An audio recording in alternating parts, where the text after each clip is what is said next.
Olá, gente. Olá, gente. Ainda de quarentena. Quarentena não, né? Só usando máscara. Mas aqui estamos no... que é final de março, né? Quase final de março. Eu sou o Michael, trabalho aqui na Day Training Academy com o Marcelo. E nós temos para você uma retrospectiva dos eventos econômicos principais dessa semana passada. Vamos lá?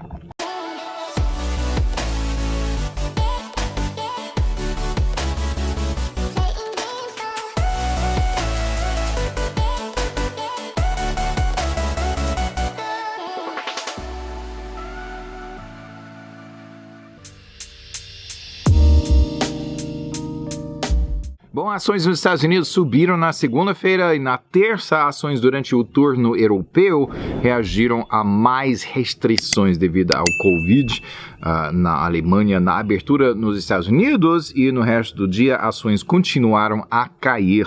O Dow perdendo 0,9% num só dia, que foi o pior dia para o Dow em 3 semanas.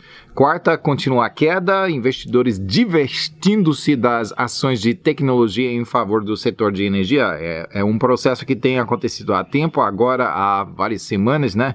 Que de repente o brilho das ações de tecnologia, Facebook, Tesla e outros Google, agora estão perdendo, e o Nasdaq está mostrando esta queda, porque o brilho se apagou, né? E essas ações se beneficiaram tanto da pandemia, né? Todo mundo sentado em casa, utilizando todos esses aplicativos, e o sentimento, não necessariamente os fundamentos, mas o sentimento dos investidores foi, nós vamos investir nisso, e foi subindo, e outras pessoas disseram, poxa, olha, tá subindo, e acho que eu vou pular nesse bonde, e subiu até um ponto que, vamos pular em outro canto agora, essas ações são caras demais, e começa a queda. Então, mercado dirigido por sentimento, né? Mas esse processo de fugir dessas ações de tecnologia ainda está continuando, ainda está em processo. Depois de 2 dias em seguida de queda, os mercados cansaram de pessimismo e buscaram pechinchas no mercado. A Reserva Federal divulgou boas notícias da sua previsão que a economia dos Estados Unidos para este ano de 2021 deve crescer ao ritmo mais rápido em décadas. É boa notícia, mas é de se esperar, considerando a recuperação do Covid, né? Claro que o mercado gostou disso e reagiu de maneira positiva. Sexta continuou a subida da quinta-feira, resultado misto dos índices dos Estados Unidos esta semana. O Dow ganhou 1,4% esta semana, S&P 500 ganhou 1,6% e o Nasdaq, como eu falei antes, né, perdeu 0,6%. Então, foram mais ou menos 3 dias de queda e outros 3 dias, 2,5 e 2,5 de subida, então, quase que nada. Mas subiu, para os outros índices, subiram bem, né, uma boa parte da semana subiram mais que baixaram, obviamente, né? Mercados europeus com resultados mistos também. Suíça ganhou 1,6%, enquanto Istambul perdeu 10,6%. Istambul quase a Argentina da Europa, né? A Argentina sempre volátil, das Américas por maior parte mais baixo. Pior perda foi da Argentina, né? Caindo 5,5%. Característica, né? Característica disso, a Bovespa também perdeu 1% e 1/4, enquanto a Bolsa Mexicana ganhou 0,7%. Da Ásia, resultados mistos também, com Taiwan ganhando 1,5% e Indonésia perdendo 2,6%. Ray Dalio, né, o nome do bilionário fundador do maior hedge fund do mundo, e um trader muito respeitado. Quando ele fala, né, é tipo Warren Buffett, só mais, né, e pessoas...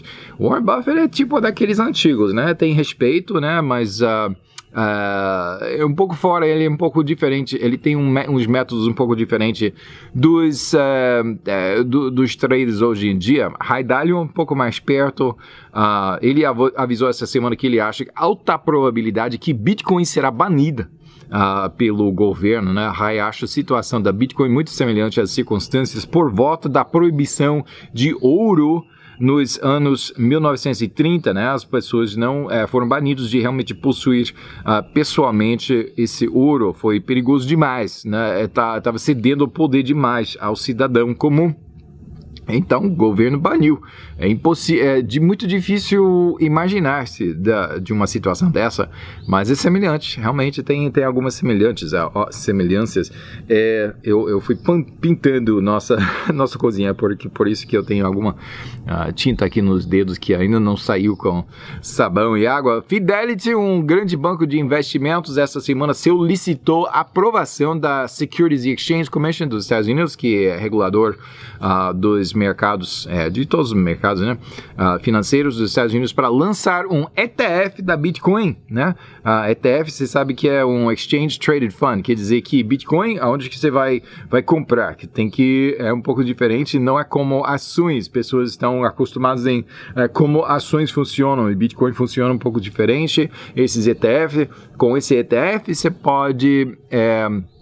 você pode comprar e vender Bitcoin como se fosse uma ação. É um pouco mais fácil, mas tem que ser aprovada esta aplicação, né? Esta inscrição que foi feita. Bitcoin, ainda vamos ver. Mas isto a palavra mainstream, né? Que a Bitcoin está chegando e parece que tem chegado ao ponto de ser tão aceito por muitas indústrias. Até Tesla está aceitando Bitcoin como pagamento de um dos seus carros. Está sendo mais aceito por bancos, estão incluindo nos seus programas de investimento, portfólios de investidores e tal. E agora um ETF provavelmente será aceito, né? Eles não teriam feito todo esse trabalho se não fosse de realmente intenção de realmente cumprir com esta promessa, essa intenção. Bitcoin baixou esta semana, perdendo quase 5% para 55.500 e outro dólares por Bitcoin, por moeda digital. Agora, outro ativo, perder 5% numa semana é semana de tragédia, mas para Bitcoin realmente perder 5%, ganhar 5% numa semana quieta, né? Ainda assim, depois de perder 5%, ainda assim tem ganho 91% em 2021 e 727% positivo nos últimos 12 meses. Então, 5%, tapinha não dói. Aramco, que é a empresa petroleira nacional da Arábia Saudita, é a maior petroleira do mundo, é tipo Petrobras da Arábia Saudita, né? Divulgou esta semana que seu lucro líquido diminuiu em 2020 por mais de 44%, gente. Caramba, como é que se pode sobreviver dessa maneira? É a Aramco, que teve uma das maiores OPIs do mundo, mais esperado, né? Claro que vai procurar reduzir seus gastos em 2021, né? Se sua renda líquida, né, baixou por mais de 44% num ano, você tem que reduzir os gastos, viu? Mas aí eles ainda vão pagar os dividendos. Se eles não fossem pagar os dividendos, o que acontece? Daí todos os ativistas, eles vão embora, eles fogem. Mas ainda vai pagar os dividendos. Então, parece que isso dá a ideia aos ativistas que eles têm que existe os detentores de ações, né, ativistas, mas eles têm esperança que a coisa vai se virar. Aramco está convencido que poderá voltar a níveis de produção iguais às de antes do Covid, que pode ser verdadeiro, pode ser notícia verdadeira, pode ser fake news, pode ser algo que eles estão simplesmente promulgando para que os investidores fiquem com a Aramco, né? Vocês viram, coitados do navio de contêineres que se encalhou no meio do canal Suez? Eu tenho muito dó dessa pessoa, né? Que eu até morei, não sei se vocês sabem disso, né? Eu morei em barco de 17 metros no Rio Amazonas, vários anos, né? E fiquei encalhado várias vezes, é fácil fazer, né? Especialmente para marinheiro novo como eu. Mas sempre... a gente sempre deu um jeito, mas não tá dando jeito nesse navio de contêineres, não. E tá bloqueando muito. Tem 400 metros de comprimento esse navio. Agora o canal está tudo bloqueado.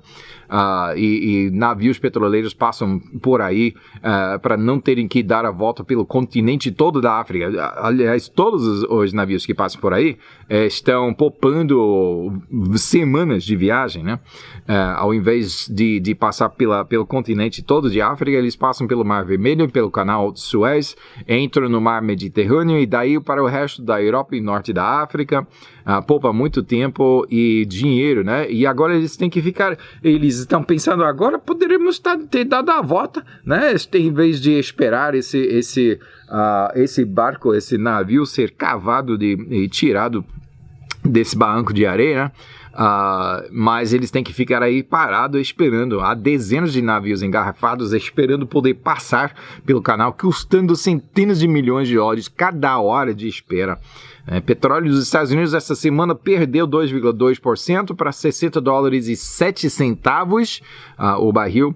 Internacional ganhou 6 centésimos de 1%, ganhando os 4 centavos para $64,57 por barril, né? Então, como é que o bloqueio desse canal afeta o petróleo? Deve aumentar, e realmente aumentou o preço, mas daí a pressão para baixo de petróleo, porque as reduções de produção por OPEP está tentando fechar a torneira e não está funcionando. Está fechando e o preço não baixa não, ou o preço não suba não, sobe. O preço não sobe. Preços de petróleo estão nas suas altas de 14 meses, mas estão baixando, né? Metais preciosos perderam essa semana. Ouro baixou 0,7% para $1.734 por onça. Prata perdeu 4,8% para $25,13 cada onça. Gente, eu sou capitalista, né? Eu creio que são os que têm se ralado para ser mais rico, que criam as oportunidades e vagas de emprego para as pessoas que ainda não têm chegado a esse ponto. Eu creio que, se igualar, toda pessoa, ele trabalha exatamente o quanto outras pessoas trabalham e recebe exatamente o mesmo salário que outras pessoas, então não cria oportunidades e não tiver oportunidades para se melhorar, né? Para ganhar mais, se quiser, né? Então, isso destrói realmente o espírito da nação, mas os números, na verdade, às vezes espantam. 10% de americanos controlam 97% de toda a renda do país. Até 10% dos americanos controlam 97% da renda no país. Até uma metade de toda a nova renda criada desde a crise financeira de 2008 foi ao último 1% dos mais ricos. Metade da renda criada foi a 1% da população. Os 3 americanos mais ricos são donos de mais riqueza do que detida pelos 48% mais pobres. Interessante, né? 3 pessoas detêm mais riqueza do que 48% dos mais pobres. Chocante, né? Mas daí resolve que esta aparente injustiça, por me lembrar que Jeff Bezos da Amazon, Elon Musk da Tesla, e SpaceX, e da Boring Company, né? E Bill Gates da Microsoft, os 3 homens mais ricos do mundo e dos Estados Unidos, eles empregam diretamente dezenas de milhares de pessoas e indiretamente nas cadeias de suprimentos para seus produtos, centenas de milhares, até milhões de pessoas, né? Aí sim, para mim pelo menos faz sentido, né? Eles têm o galardão de todo o seu trabalho, tudo bem, e fornecem emprego para todas essas outras pessoas. O dólar chegou a altas de 4 meses na quinta-feira e rendimentos de títulos que tinham subido nas últimas semanas baixaram. Enquanto isso, o real brasileiro continua a enfraquecer. Essa semana baixou por 5 dias em seguida, inclusive uma queda de 1,4% só na sexta-feira, para encerrar a semana 4,5% mais fraco, pior queda semanal desde junho de 2020. Podemos atribuir uma boa parte dessa ação a medos de investidores devido à pandemia que parece estar piorando no Brasil, com uma variação do vírus aparentemente bem mais perigosa. Esta quinta-feira passada, o Brasil bateu um recorde infame de acima de 100 mil novos casos diários do Covid. Isto dia após exceder 300 mil mortes da pandemia, que é a pior taxa de mortalidade no mundo, com a exceção dos Estados Unidos, que no mesmo dia teve menos de 70 mil novos casos. Só que nos Estados Unidos, Não existe mais influenza, não existe mais... Tem muita outra morte que não tem nada a ver, que agora está sendo atribuída à Covid. Inclusive, uma pessoa se acidentou de motocicleta, bateu cabeça, esmagou a cabeça, morreu, né? Triste, infeliz. Mas ela parece que fizeram teste, né? E disseram que ela está com Covid. Testou positivo. Mesmo que não tivesse sintoma, e agora a morte dela é registrado como de Covid, né? E tem muito outro exemplo desse. Então, esse número é muito inflado. O câmbio atualmente está em R$ 5,76 ao dólar. Então, inflação, né? Esse câmbio ruim é sintoma de inflação. Inflação praticamente força bancos centrais a aumentar os juros, né? Que em torno dificulta investimento e expansão de empresas para que eles possam crescer e produzir mais, com o efeito direto de criar mais vagas de emprego, né? Então, como é que se pode melhorar disso? É processo muito difícil. Os bancos centrais do Brasil, da Rússia, Turquia, ultimamente têm aumentado os juros, enquanto Colômbia, México, África do Sul e Filipinas, na categoria de países economicamente emergentes, estão mantendo seus juros baixos ou fixos, né, podendo assim facilitar mais atividade econômica. Então, veja aí, juros mais altos e inflação, Brasil, infelizmente, e muito devido a essa pandemia, né? Depois de um aumento inesperado semana passada em desemprego, os números de novos desempregados esta semana caíram abaixo de 700 mil pela primeira vez no ano nos Estados Unidos. Os Estados Unidos ainda emprega 9 milhões e meio pessoas a menos que em fevereiro de 2020, logo antes dos efeitos da pandemia. Gastos por consumidores nos Estados Unidos, uma medida que responde por 2/3 da atividade econômica do país.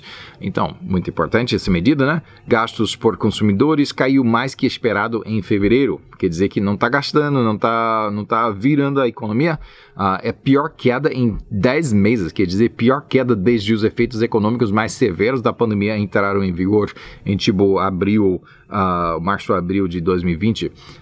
Uma razão é que estímulo do governo que foi distribuído em janeiro e causou muito aumento em atividade econômica tinha se acabado até os meados e fim de fevereiro. Agora, esse estímulo que acabou de ser distribuído faz 2 semanas e mais, é mais que dobro o tamanho desse estímulo anterior e são mais pessoas qualificadas para receber. Não tem chegado aos números ainda, né, os efeitos desse estímulo que acabou de ser distribuído. Então, sem dúvida, este número vai crescer drasticamente para pelo menos março e abril. Mas é tudo artificial, né? Ajuda sim no curto prazo, mas ao longo prazo o pato tem que ser pago, né? GameStop, o que está acontecendo com GameStop é que o game não stop, o jogo não para, né? Na terça-feira suas ações caíram 6,5% para $181,75, que ainda assim, depois dessa queda, é um aumento de 4.000% nos últimos 12 meses, né? É um jogo, né? Entre investidores individuais e institucionais, e continua. Né? O fim não chegou ainda estão jogando por aí, né? Então aí você pode participar também, né? Faça a sua própria pesquisa, né? Não pula aí naquela piscina sem realmente meter o dedinho ou pensar muito, pois há tubarões por aí, gente. Maduro da Venezuela continua a alegar que foi ele que ganhou as eleições, né? Os Estados Unidos está mantendo sua linha dura contra sua administração ilegítima, mesmo na administração Biden, que na minha opinião é uma grande ironia, né? A eleição de Joe Biden foi legítima, totalmente ilegal? Eu creio que não, né? Então ele está mantendo linha dura, dizendo, não, Maduro, sua eleição não é legítima não, né? Quem é Joe Biden para dizer isso? Mas essa é a minha opinião. Pois bem, Maduro não gosta das sanções econômicas, claro, quem gosta, né? E está apelando à Organização Mundial de Comércio, ou seja, a World Trade Organization, e a sua disputa foi negada, né? Pô, toma, instale o presidente verdadeiro e tudo seria resolvido, né? Tão simples assim. Tão simples, né? Não é tão simples assim, não. Enquanto isso, enquanto Maduro finge que ele seja um bom líder e que fosse elegido por uma margem grande porque todo mundo o ama, né? Enquanto isso, milhares de venezuelanos estão fugindo à Colômbia. Por quê? Isso especialmente devido a ações militares. Venezuela batalhando as Forças Armadas da Colômbia em áreas rurais, aí na fronteira. Mas, apesar dos seus cidadãos estarem fugindo, Venezuela diz que goza do apoio dos cidadãos rurais. Será? Nova tecnologia, se quiser buscar oportunidade para investimento. Já temos smartphones, smart televisores, smart quer dizer inteligente, sacou? Smart eletrodomésticos, smart carros e logo smart pneus, né? Para seus carros smart, que terão sensores embutidos na própria estrutura do pneu para detectarem variações em estabilidade e tração. Já existe controle de tração através de sistemas de freagem antitrava, mas estes sistemas atualmente em uso são rústicos em comparação com as possibilidades que tem com essa nova tecnologia e será muito importante ao desenvolvimento de carros autônomos poder analisar estes dados mais nitidamente. Então, não sei quem está desenvolvendo essa tecnologia, mas talvez seja ramo de investimento, né? Faça a sua própria pesquisa. Boa notícia para a recuperação de um setor essencial à economia, viagens aéreas, né? 90% da população dos Estados Unidos ainda carece de ser vacinado contra a Covid. Eu, pessoalmente, não fui vacinado ainda. Porém, contra as recomendações do governo de evitar viagens, sábado foi o 10º dia em seguida de mais de 1 milhão de pessoas passarem diariamente pelos aeroportos dos Estados Unidos. É muito característica de americanos, né? O governo diz fazer isso, eu vou fazer o oposto, né? Pela primeira vez desde o começo da pandemia, viagens aéreas estão mais agora que um ano atrás. Quem não gosta de um bom carro Porsche, né? Pelo menos os antigos e o modelo 911, que é quase incorrompível. Eu morei em Manaus, né? E havia um Porsche 356 que passava por aí. Eu acho que original. Lindo, lindo, lindo demais. De vez em quando se via passar aí pelas ruas ou se via no shopping. Logo terá de aceitar um Porsche elétrico, pois até 2030 a empresa tem alvo de ser neutro de carbono, com a única exceção do modelo 911, né? Que vai permanecer movido a gasolina. Pelo menos tem isso, né? Eu prefiro os modelos 911 do fim da década 60, no início da década 70. Lindos demais esses carros, né? Não parece que, afim, a explosão do mercado imobiliário nos Estados Unidos aumentou bastante de novo em fevereiro, pelo 8º mês em seguida.